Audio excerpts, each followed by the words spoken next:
Je ne suis pas né d'hier. J'ai voyagé, rencontré des gens et fait des choses inusitées. Vous croyez que plus rien ne m'étonne? Détrompez-vous. Le monde regorge d'histoires et de phénomènes plus incroyables les uns que les autres, et de mystères qui me tiennent éveillé la nuit. Certains dont je connais la réponse, et d'autres qui dépassent l'entendement. Serions-nous capables de voyager vers le passé ou le futur? Des témoins affirment avoir vu une femme se matérialiser sous leurs yeux. Aurait-elle voyagé dans le temps? Une structure de pierre ancienne laisse penser l'impensable. Des adorateurs païens auraient-ils déjà pratiqué des sacrifices humains au New Hampshire? Les plantes semblent avoir l'étrange pouvoir de détecter la pensée humaine. Seraient-elles douées de sensations ou même d'intentions?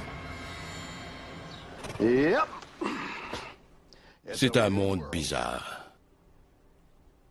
Et j'adore ça.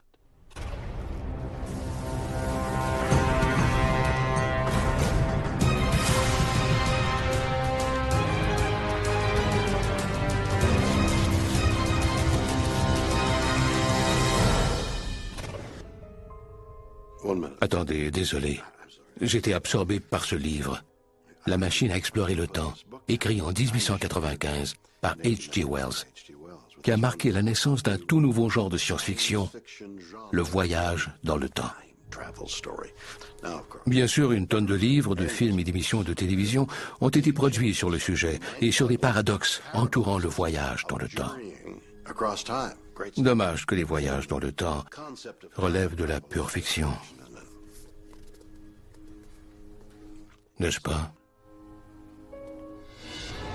Le 15 juillet 2006, le célèbre auteur de science-fiction Whitley Strieber, surtout connu pour ses ouvrages The Hunger et Communion, va au théâtre avec sa femme Anne et son ami Starfire Thor. Jamais le trio ne s'attendait à vivre ce soir-là une expérience digne des livres du célèbre auteur. Plus rien ne me semble impossible maintenant. Je n'en ai pas beaucoup parlé. Après le repas, Anne et son ami vont à la salle de bain, qu'elle croit vide. C'est une petite pièce d'environ 3 mètres par 3 mètres et demi. Il n'y avait personne sauf Anne et moi. J'attendais dans l'escalier. Personne n'est entré après elle. Et je n'ai pas quitté la porte des yeux. Anne a quitté la salle de bain avant moi pour m'attendre à l'extérieur. Je suis sortie attendre Starfire à l'extérieur, près de la porte. Au moment où je m'apprêtais à sortir, une femme s'est littéralement matérialisée devant moi. Elle ne semblait pas comprendre ce qu'elle faisait là. Elle était confuse.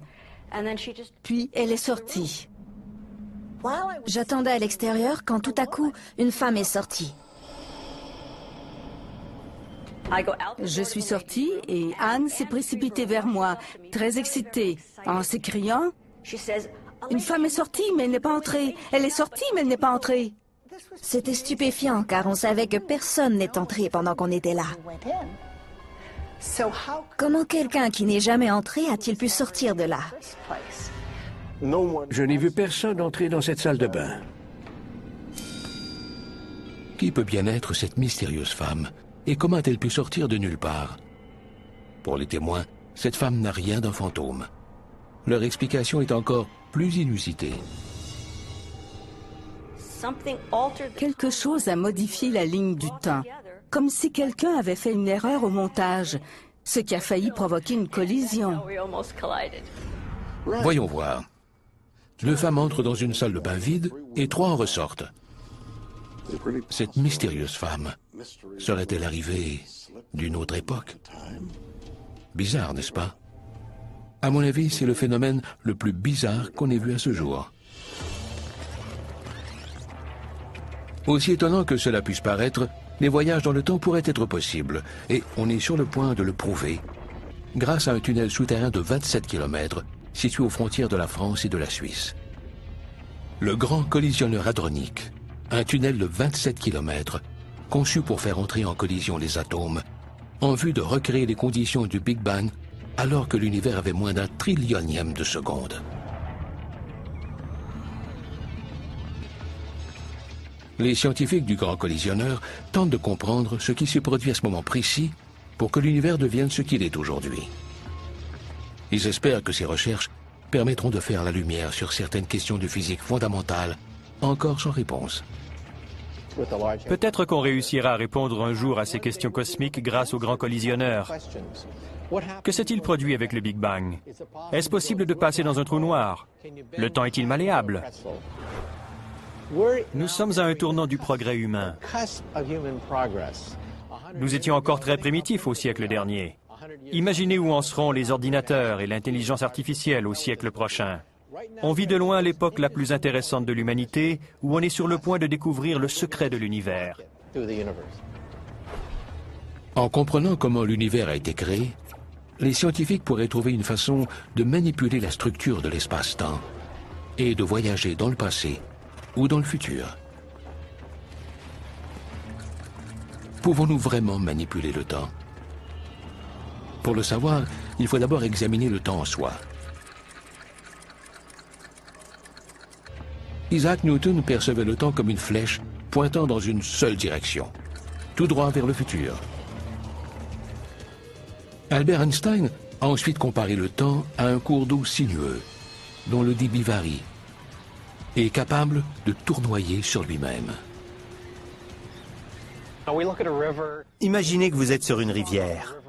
L'endroit où vous vous trouvez est le moment présent, et le courant en amont est le futur. Le futur vient vers vous dans un flot continu.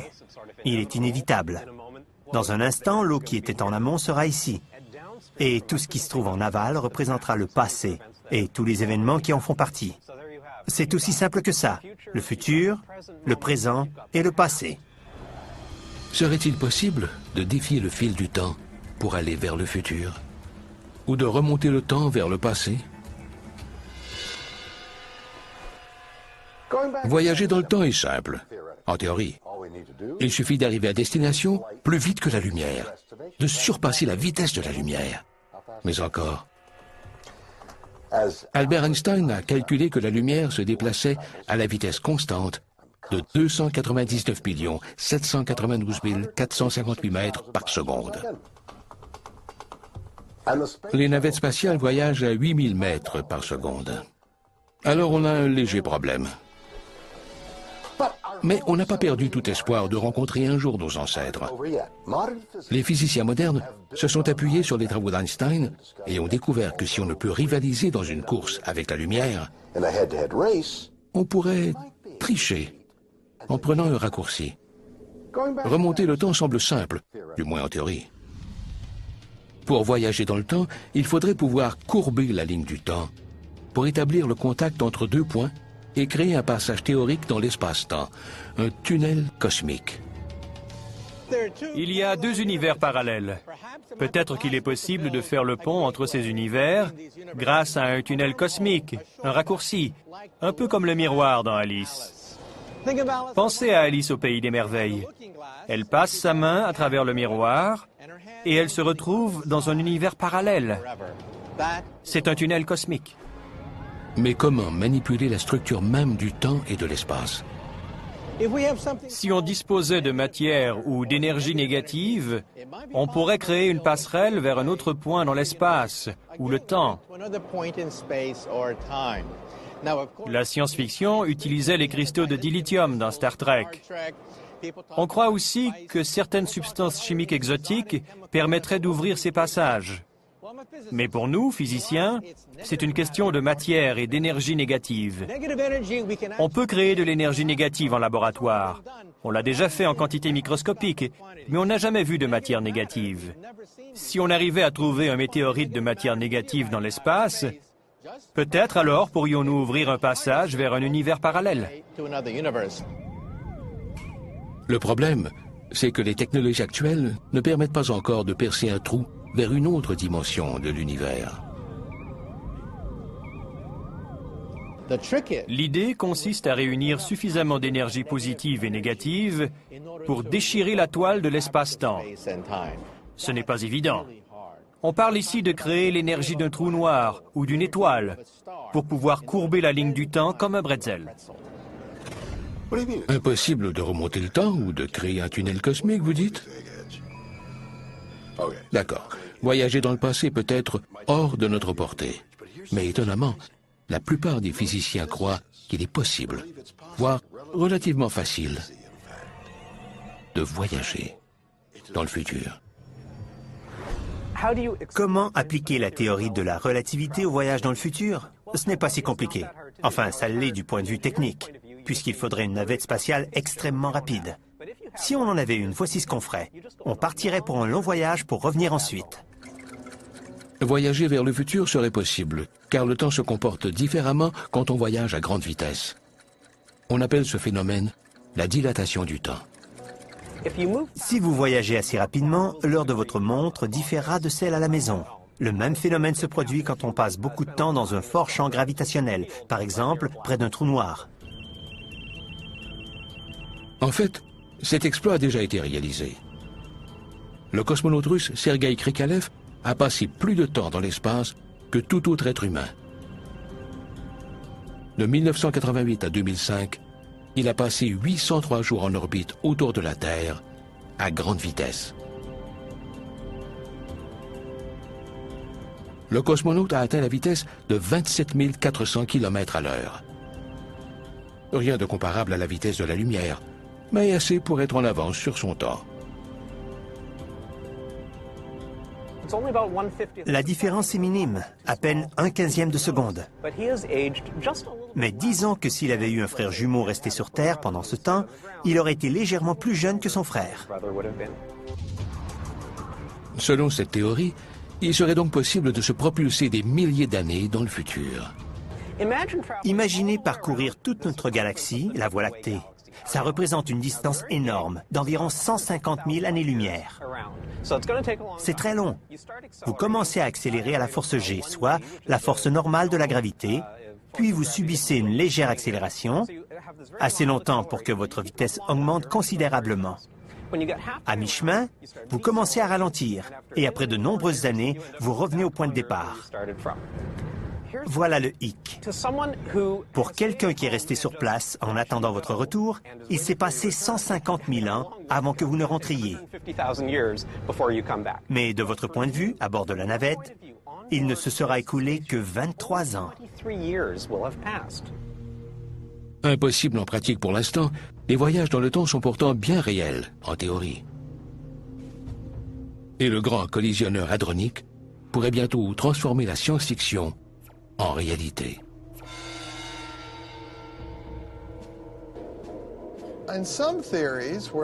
Certains avancent une théorie selon laquelle il y aurait plus de 3 dimensions dans l'espace, c'est-à-dire des espèces de sous-dimensions compactes, et croient qu'il serait possible de reproduire un trou noir à échelle réduite dans le grand collisionneur hadronique. La mystérieuse apparition survenue à Los Angeles serait-elle une voyageuse dans le temps?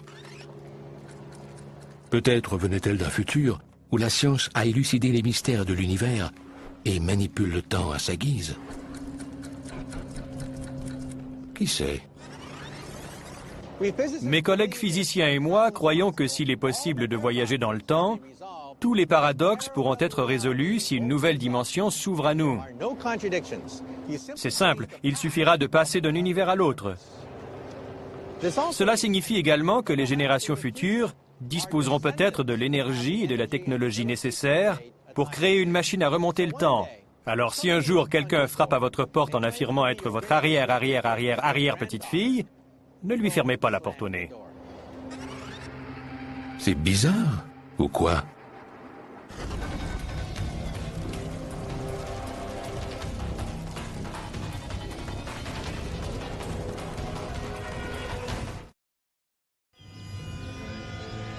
Un mystérieux ensemble de structures de pierre au New Hampshire est soupçonné d'être un lieu de culte païen et de sacrifices humains vieux de milliers d'années. La disposition par rapport aux astres indique très clairement qu'il s'agit d'un site ancien. Les anciens Européens auraient-ils traversé l'Atlantique bien avant Christophe Colomb? Ça amène une toute nouvelle approche de l'histoire nord-américaine. Qu'est-ce que c'est que cet endroit au juste? qui l'a construit et que signifie sa présence en Amérique. La vérité en histoire n'est jamais coulée dans le béton. Les découvertes d'aujourd'hui seront remises en question par les découvertes de demain, et elles surviennent souvent aux endroits les plus inusités. Par exemple, un innocent arrangement de pierre situé aux confins d'une terre agricole du nord-est des États-Unis pourrait-il remettre en question toute l'histoire américaine? Et si le premier Européen en Amérique du Nord n'était pas Christophe Colomb, ni même un Viking? Et si les premiers arrivants n'étaient pas venus en Nouvelle-Angleterre en quête de liberté religieuse, mais pour pratiquer le sacrifice humain? À Salem, au New Hampshire, un mystérieux monument de pierre mégalithique de plus de 4 mètres de haut surplombe une enceinte abritant un dédale de crypte souterraine de 2,5 mètres de long. Au centre se trouve une énorme dalle de pierre, ressemblant à une table de sacrifice. Voici Dennis Stone, dont la famille possède le site depuis 3 générations. Selon lui, il s'agirait de la plus ancienne structure du genre aux États-Unis. Le Stonehenge américain pourrait être l'un des plus importants sites archéologiques de l'Occident. Il y a plusieurs théories quant à l'origine du site. S'il est effectivement très ancien et a été bâti par des habitants de l'Ancien Monde, cela pourrait signifier que des gens ont traversé l'Atlantique des milliers d'années avant même que Christophe Colomb ou les Vikings découvrent l'Amérique. L'idée que des explorateurs aient traversé l'Atlantique jusqu'en Amérique des milliers d'années avant Christophe Colomb peut sembler incroyable. Eh bien, avant de réfuter cette théorie, n'oubliez pas qu'en 1960, l'archéologue norvégienne Anne Ingstad a été ridiculisée lorsqu'elle a affirmé que des Vikings s'étaient installés en Amérique du Nord au XIIe siècle. Pourtant, elle disait vrai. Sa découverte a changé le cours de l'histoire, et l'établissement viking qu'elle a mis au jour à Terre-Neuve, au Canada, est aujourd'hui un site du patrimoine mondial. Cette structure serait-elle l'œuvre de mystérieux voyageurs anciens? Dennis Stone croit que les similitudes avec des sites archéologiques européens sont la clé du mystère. Certaines pièces sont très similaires à d'autres découvertes en France, en Irlande, en Espagne et aux Pays-Bas. On sait notamment que la disposition des pierres tient compte de l'alignement du Soleil, de la Lune et des étoiles, et qu'elles n'ont pas été disposées au hasard.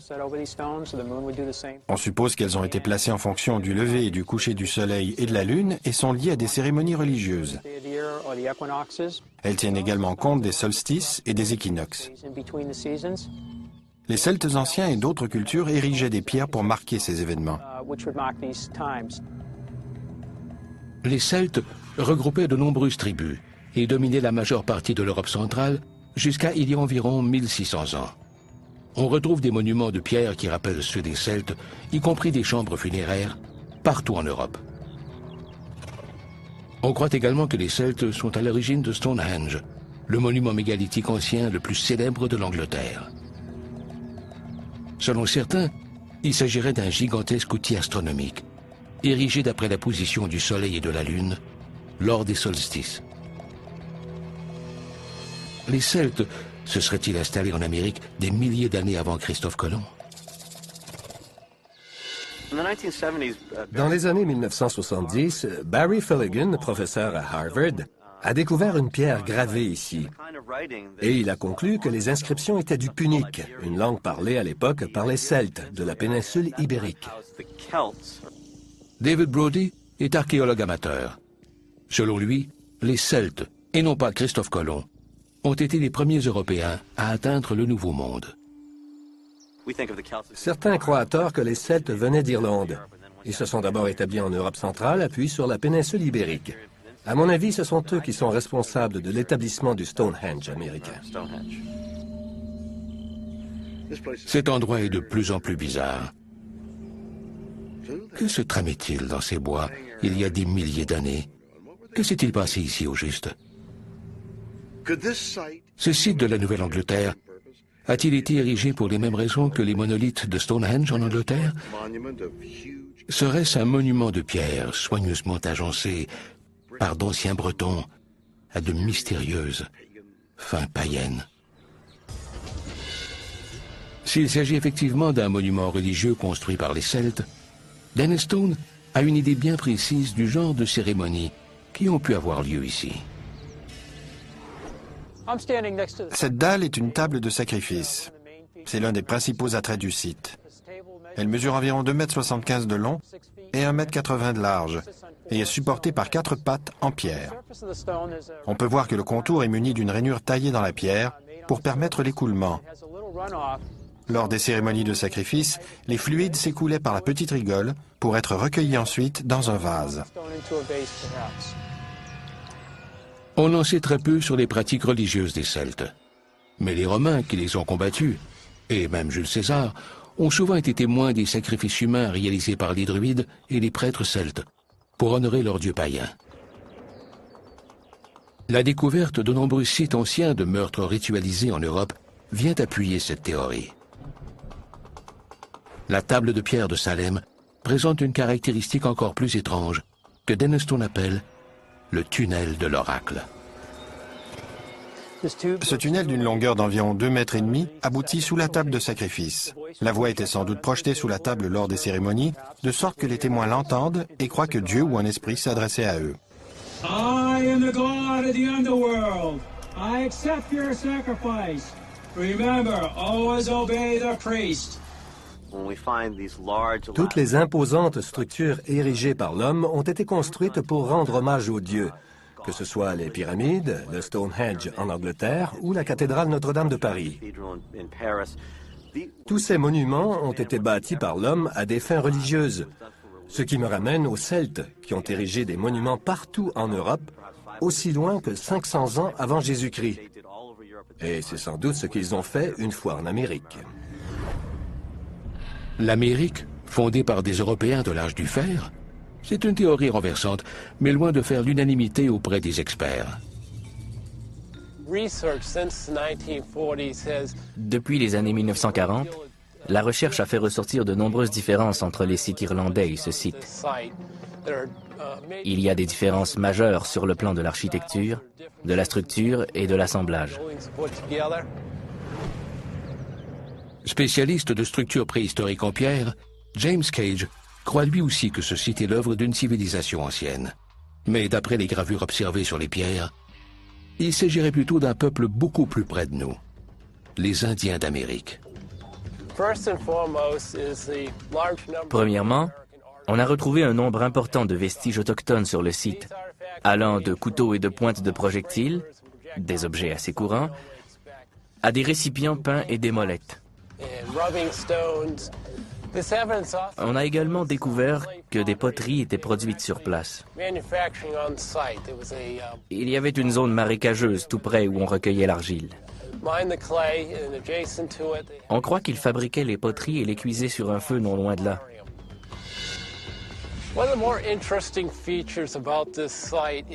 Plus intéressant encore, le site comporte plusieurs ouvrages gravés à la pierre, c'est-à-dire sculptés à l'aide d'une pierre utilisée en guise de marteau. Une technique propre aux Indiens d'Amérique.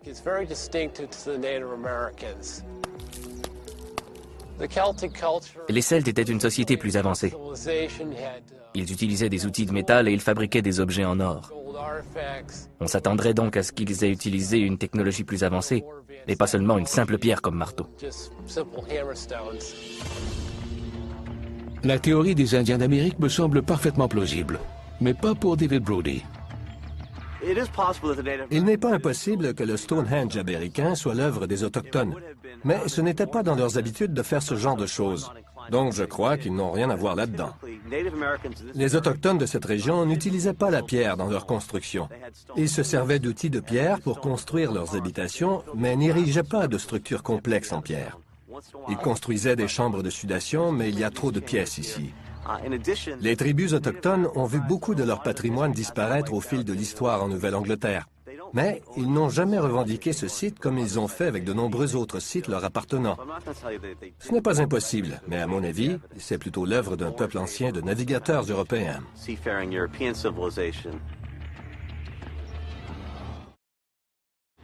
Tandis que les experts s'interrogent sur l'origine du peuple ancien qui a bâti le Stonehenge américain, l'archéologue Ken Fether croit que peu importe qui l'a construit, ce monument n'a rien d'ancien.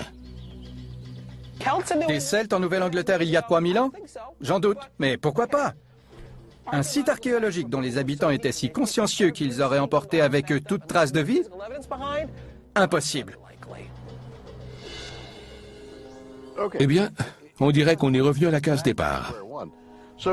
Qui a bien pu construire ces étranges structures?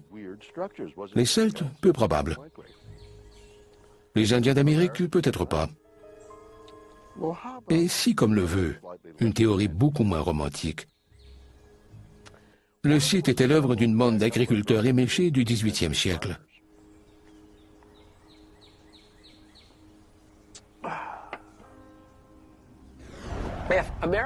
Si le Stonehenge américain est effectivement le fruit de simples agriculteurs du 19e siècle, ça n'en fait pas un site moins intéressant que s'il a été bâti par des Celtes de passage en Nouvelle-Angleterre il y a 3000 ans. Ça lui donne un autre sens, mais ça ne le rend pas moins intéressant, juste différent. Selon Ken Fether, la structure aurait été bâtie par des descendants de Celtes, c'est-à-dire des colons européens qui sont arrivés bien après Christophe Colomb, en emportant avec eux leur technique traditionnelle de construction de pierre. C'était bel et bien des Celtes, mais des Celtes du 18e et du 19e siècle, venus coloniser la région. Intéressant. Mais comment cette théorie sur les immigrants celtes explique-t-elle la présence de l'objet le plus macabre du site? Pourquoi le Stonehenge américain est-il pourvu d'une table de sacrifice? Il suffit d'examiner le nom des villes du New Hampshire, par exemple, ou des environs du Stonehenge américain, pour découvrir des noms comme Londonderry. Pourquoi Londonderry? Parce que ses habitants étaient originaires de la Grande-Bretagne. C'étaient des Celtes. On retrouve des pierres semblables partout en Nouvelle-Angleterre. De deux choses l'une, soit la pratique du sacrifice était largement répandue dans toute la Nouvelle-Angleterre, soit on a affaire à un autre phénomène. Je crois que c'est le cas. En effectuant quelques recherches sur Google, on trouve une foule de sites anciens qui vendent des pierres de ce genre. Quand on connaît un peu l'histoire de la technologie et des procédés, on sait que des pierres semblables ont été découvertes un peu partout en Nouvelle-Angleterre et qu'elles étaient utilisées à diverses fins. Non pas pour sacrifier des humains, mais pour fabriquer du cidre et du savon. Le problème avec un artefact comme celui-là, c'est que le monde moderne souffre d'une espèce d'amnésie culturelle. On ne presse plus notre cidre et on ne fabrique plus le savon nous-mêmes. À l'époque, même un enfant aurait été en mesure d'identifier ces objets. Mais de nos jours, ça reste un mystère. Les rainures d'écoulement de la dalle de 4 tonnes servaient-elles à recueillir le jus de pomme plutôt que le sang humain? C'est fort probable, mais le mystère du Stonehenge américain n'est pas si simple à élucider. La datation au carbone 14 a révélé que certains foyers étaient vieux de plus de 2000 ans. Et selon Dennis Stone, son site est la preuve tangible que des peuples anciens célébraient ici les solstices exactement comme ils le faisaient au véritable Stonehenge. L'alignement avec les astres prouve qu'il s'agit d'un site ancien. L'alignement n'est plus le même aujourd'hui à cause du changement d'axe de la Terre. En 1977, on a envoyé des données recueillies pendant 4 ans au Harvard-Smithsonian Center for Astrophysics de Cambridge. Après avoir saisi et analysé les données, on nous a dit qu'il s'agissait de données astronomiques valides en 1800 avant Jésus-Christ, à plus ou moins 200 ans près. On a procédé à une quinzaine d'analyses au carbone 14. Sur le site principal où nous nous trouvons en ce moment, l'âge du plus vieil échantillon a été évalué à 4000 ans, ce qui correspond de près aux résultats des données astronomiques. Le Stonehenge américain pourrait être la preuve que des Européens anciens ont vécu en Amérique du Nord des milliers d'années avant l'arrivée de Christophe Colomb, à moins qu'il s'agisse d'une construction autochtone en pierre. Ou, pourquoi pas, une simple fabrique de cidre, bâtie par des colons agriculteurs. Une chose est sûre, l'origine et la fonction du Stonehenge américain demeurent un mystère. Bizarre, n'est-ce pas?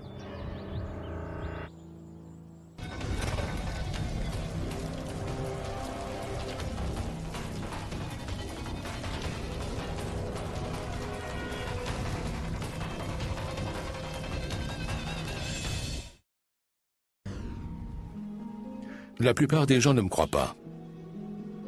Mais j'ai le pouce vert. Mon secret?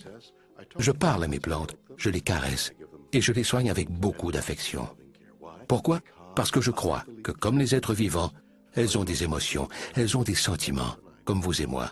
Elles aiment, elles ont peur, elles sont affectueuses et peuvent communiquer. Vous ne croyez pas que la matière verte est de la matière grise? Non? Eh bien, regardez ça.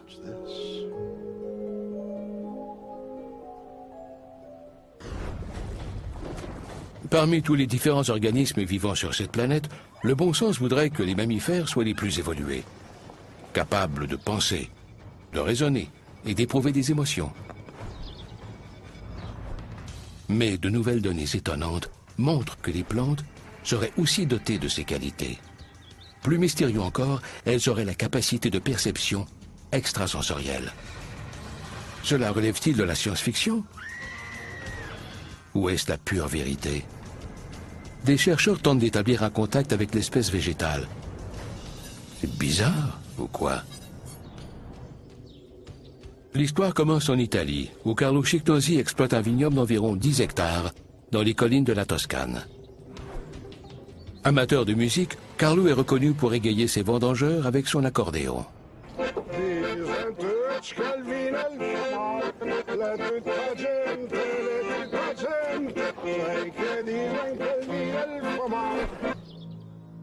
Mais en 2002, il découvre avec stupeur les bienfaits de la musique. Tandis qu'il décide d'installer des haut-parleurs partout autour du vignoble pour lutter contre les ravageurs de manière écologique, en faisant jouer de la musique classique, jour et nuit. Sa stratégie fonctionne, mais ce n'est pas tout. Un autre phénomène étrange se produit. Les grappes situées près des haut-parleurs deviennent plus grosses que les autres. Elles mûrissent plus rapidement et poussent même en direction des haut-parleurs. C'est formidable. C'est absolument incroyable. Les branches sont 4 fois plus longues et les feuilles 2 fois plus grosses. Le son agit comme la lumière. Que se passe-t-il au juste? Y a-t-il une explication logique? Ou s'agit-il d'un phénomène inusité? Les douces mélodies de Bach et de Mozart transformeront-elles la façon dont on perçoit les plantes? Les chercheurs ont découvert que des chansons comme Bridge over Troubled Water de Simon & Garfunkel et la symphonie pastorale de Beethoven améliorent la production de vaches laitières d'1 litre par jour. Pourquoi? Parce que la musique calme permettrait de réduire le stress chez les animaux. Des vaches heureuses seraient donc plus productives. Les plantes réagiraient-elles de la même façon? Les raisins qui se détendent au son de la musique classique auraient-ils la capacité de mûrir plus vite? Les plantes sont-elles pourvues d'une forme d'intelligence dont la science ignore encore tout? Le botaniste Jaideep Mathur croit avoir une explication simple à la réaction des raisins à la musique. Tout est une question de vibration. Les plantes sont capables d'exprimer des sensations primaires en captant l'activité de leur entourage et en libérant des impulsions électriques. Peut-être que la musique classique émet certains tons, certains timbres et des vibrations précises auxquelles les plantes sont plus sensibles par rapport à d'autres styles de musique. Les ondes sonores sont des vibrations de diverses fréquences. Les plantes ressentent les vibrations causées par la musique grâce à leurs feuilles ou par le sol. La recherche montre que les plantes réagiraient à la musique en stimulant les gènes responsables de la croissance. Les plantes sentiraient la musique au lieu de l'entendre. L'humeur des raisins ne serait qu'une banale réaction biologique aux vibrations des ondes sonores? Peut-être. Mais Susan Dudley, écologiste de l'évolution des plantes, a une autre théorie pour expliquer la croissance spectaculaire des vignes de Carlow. Elle croit qu'elle est attribuable au lien de parenté entre les plants. Toutes les plantes ont des parents. Je crois que les vignes de la Toscane se portent bien car elles croissent près de leurs semblables. Certaines plantes se portent mieux lorsqu'elles sont entourées de proches parents, car elles n'ont pas à développer de mécanismes de survie comme lorsqu'elles sont entourées d'autres espèces. C'est une théorie tout à fait plausible. Pour produire un raisin constant, la plupart des vignobles utilisent le greffage pour multiplier les vignes. La plupart des vignes d'un même vignoble ont donc les mêmes caractéristiques génétiques. J'ai tenté de savoir si les plantes se comportaient différemment en présence de proches parents. J'ai découvert que les plantes réagissent différemment à un liquide dans lequel des plantes parentes ont séjourné. Après avoir retiré une plante de l'eau, on y a plongé une plante parente et une plante étrangère. La plante étrangère a développé plus de racines que la plante parente. On a répété l'opération pour arriver aux mêmes conclusions, donc on sait que les plantes réagissent à un élément soluble, une espèce de substance chimique que les racines reconnaissent et à laquelle elles réagissent. Mais qu'est-ce que c'est? Les plantes se disputent des ressources limitées, comme le soleil, les nutriments et l'eau, de sorte qu'il y a toujours des gagnants et des perdants. Les recherches de Susan Dudley montrent que les plantes entourées de leurs semblables coopèrent pour assurer leur survie et leur bien-être.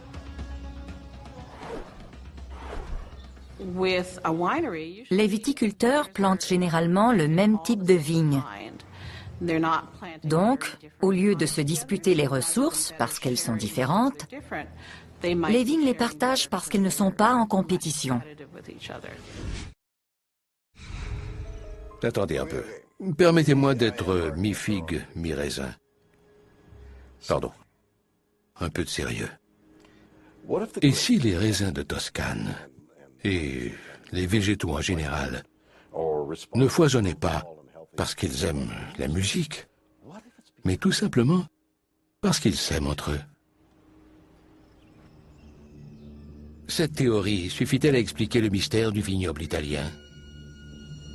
Les liens de parenté favorisent peut-être la croissance, mais on ne sait toujours pas pourquoi les vignes poussent vers les haut-parleurs.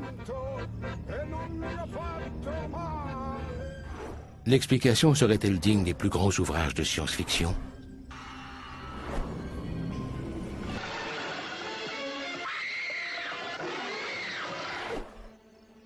Est-ce que, comme le soutiennent de nombreux chercheurs, les vignes et autres plantes sont capables de réactions conscientes?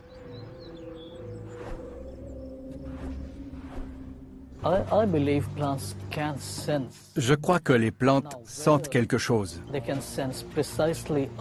Mais impossible de dire pour l'instant si elles perçoivent nos intentions ou celles d'autres animaux.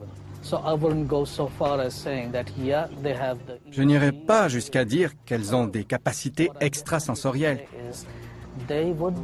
Mais je suis persuadé qu'elles sont très sensibles aux changements dans leur environnement, ce qui pourrait être interprété comme une forme d'intelligence. On n'en sait rien. J. Deep et son assistant Zach s'apprêtent à mettre cette théorie à l'épreuve. Ils relieront cette plante à un polygraphe à la fine pointe. Les capteurs enregistreront les changements dans l'activité électrique de la plante pour voir comment elle réagit à différents stimuli. Une variation significative dans l'activité électrique de la plante pourrait indiquer la capacité de lire dans nos pensées. J'ai très hâte de voir les résultats de cette expérience en particulier, car il pourrait littéralement changer le cours de mes recherches. Si on obtient une réaction positive, j'aimerais beaucoup approfondir la question grâce à des expériences scientifiques plus rigoureuses. La première expérience consiste à vérifier une croyance très répandue chez les jardiniers, selon laquelle les plantes réagissent au toucher. Je caresse délicatement les feuilles et les tiges. Rien, désolé, Zach. Mais aucune réponse. Ils vont maintenant tenter de vérifier une hypothèse encore inexplorée. J'ai des pensées menaçantes. À savoir si les plantes ont des capacités extrasensorielles. Aucune réaction.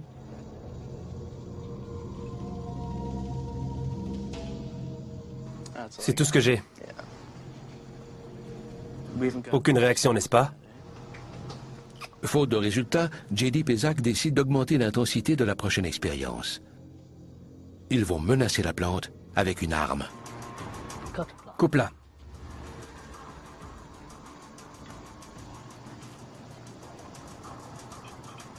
Attends un peu. Juste avant que tu la coupes, elle a eu un soubresaut. C'est très intéressant, car le niveau était très bas. Il a monté en flèche, est redescendu, a remonté de nouveau, puis s'est stabilisé. Mais l'intensité a augmenté juste avant que tu la coupes. Étonnamment, un changement survient dans l'activité de la plante juste avant qu'elle soit coupée. Une réaction physiologique qui permet de croire que la plante aurait lu dans les pensées de Zach. La plante a réagi exactement au moment où tu as approché les ciseaux avec l'intention claire de la couper, du moins en pensée, sans le mentionner à haute voix. Je crois qu'on est sur une piste très intéressante. Scientifiquement parlant, on ne peut pas interpréter ce résultat à moins de répéter l'expérience plusieurs fois. Il n'en demeure pas moins que c'est une réaction étonnante. On n'avait obtenu aucun résultat avec les deux autres plantes. Alors, je commençais à croire qu'on s'était peut-être trompé. Puis tout à coup, quand Zach s'est approché avec les ciseaux, avec la ferme intention de lui faire du tort, on a enregistré un changement très marqué. D'autres recherches seront nécessaires pour prouver que les plantes ont une forme d'intelligence ou de capacité extrasensorielle. Si c'était vrai, les conséquences seraient énormes. Elles bouleverseraient le fondement même de notre existence et changeraient radicalement notre relation avec l'espèce végétale. C'est bizarre, ou quoi? 3 histoires étranges, et autant, sinon plus, d'explications possibles. Une femme apparaît soudainement de nulle part dans une salle de bain de Los Angeles. Est-elle passée par un tunnel cosmique ou a-t-elle voyagé dans le temps? A-t-elle voyagé plus vite que la lumière? Est-ce vraiment possible? Une mystérieuse structure de pierre de la Nouvelle-Angleterre prouverait-elle la présence d'anciens Celtes aux États-Unis? A-t-elle été érigée par les Indiens d'Amérique? Ou bâtie plus récemment pour produire de l'alcool? Des vignes italiennes qui réagissent à la musique de Mozart. Les plantes seraient-elles douées de sensations et de désirs? À vous de voir. À la prochaine, pour 3 nouvelles histoires. Plus bizarres les unes que les autres.